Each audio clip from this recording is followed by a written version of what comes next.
All right, let's keep going. Subsurface we won't mess with in this video. It does things like calculates how the subsurface properties of an object are calculated. Let's just go down to metallic. Metallic, I can increase the shininess of an object with it very high, and with a new render, we can see that an object, let's see, where's my light? My light might not be super bright. But with the metallic property up, you can see in the preview what it's intending to give me with the right lighting and shading and so forth is it gives me just a very bright highlight there.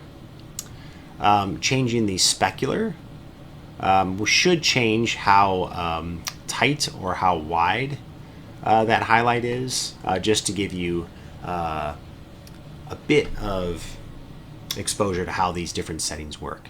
But before we get into any of these others, many of which won't make sense until we get more advanced objects, let's go ahead and look at the base color just a bit more. So my base color has this color selection field. It has this little dot next to it.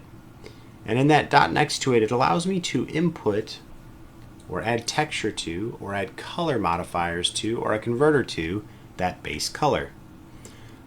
We have lots of options. If I add a brick texture, guess what? My cube now looks quite a lot like bricks. I can click and add a checker texture. I can click and add an environment texture, of which I have none at the moment. Or I can click and add an image texture.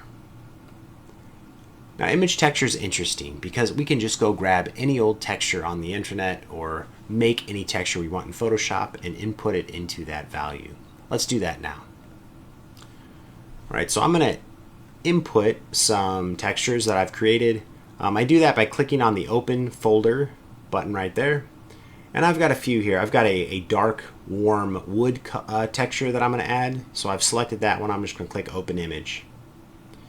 And when I do that, something really wonderful happens. I now have that wood image mapped to this cube. This is powerful because now I can really lean on my digital imaging skills, which are a little bit more developed than my 3D perhaps if you're just taking this course for the first time, or your 2D skills are maybe more advanced. And that way I can get in and do a lot of the heavy lifting in Photoshop and really make cool looking wood textures, or just download some, drop them on my objects here, and I can really get a nice look pretty quickly. A little bit dark, but essentially starting to look a lot like those images. Now next, putting wood on this particular object we're seeing right now might make sense, but what if I wanted to have different parts of this object be different materials? So I've got another material that I'll create. So I'll go ahead and click the plus button to create another material in this material stack. I'll click New, and I'm going to show, if we go into edit mode, and let's say I select, this face. I can select the second material that I created and click Assign. And when I do that, all of my cube here is using my base material, the wood, except for that one face. Now this is important because if I want this face to look different than the other faces, I can choose which materials, which images get mapped to which of my faces. And this is pretty powerful. To show how powerful that is, I've taken my material, I've gone down into my base color, I've added a new image texture, and I found this dark or gritty iron texture that I had prepared prior. I click Open Image, and now because I placed that iron texture material onto that single face, most of my block looks wood except for that one face that's now iron. I can rename this,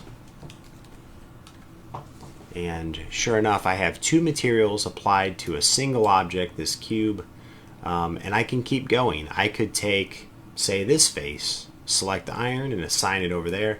So I can do this really quickly and change and manipulate and really optimize this object to look the way that I want, one single face at a time, which is pretty awesome and pretty helpful.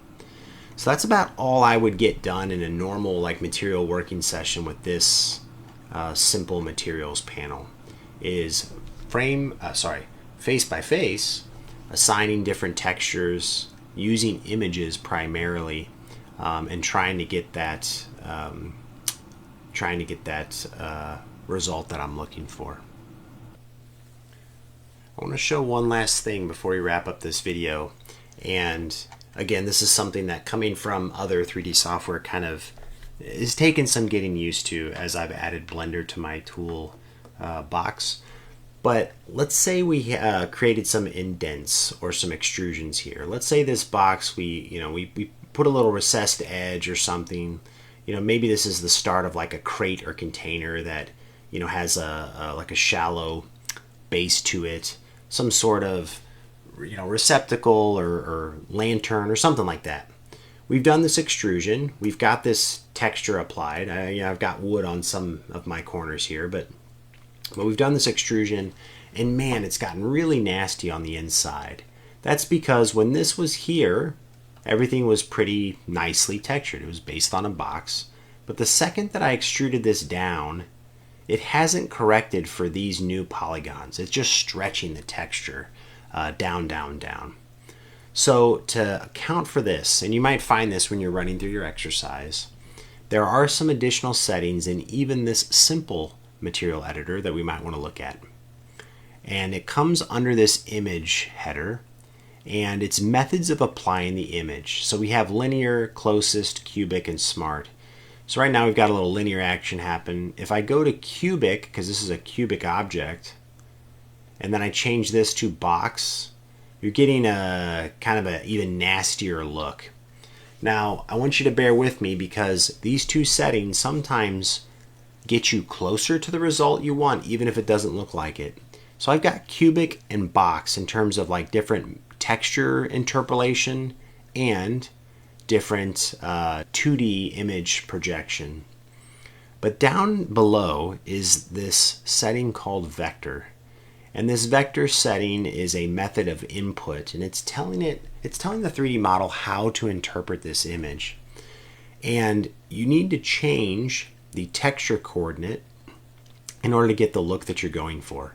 So there's lots of options, but we're going to start with this generated one. And when I click generated, it is going to take these values up above and try and get me the best looking cubic box that it can based on my texture. And goodness, does that look better. Now, I don't know how well it's going to look in the render, but it's quite a bit better.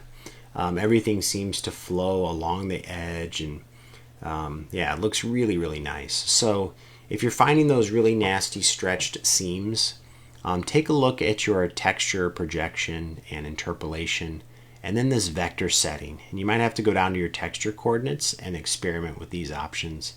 Generally, generated will get you what you want if you're dealing with a pretty simple shape. So hopefully that gives you a nice start into your materials process.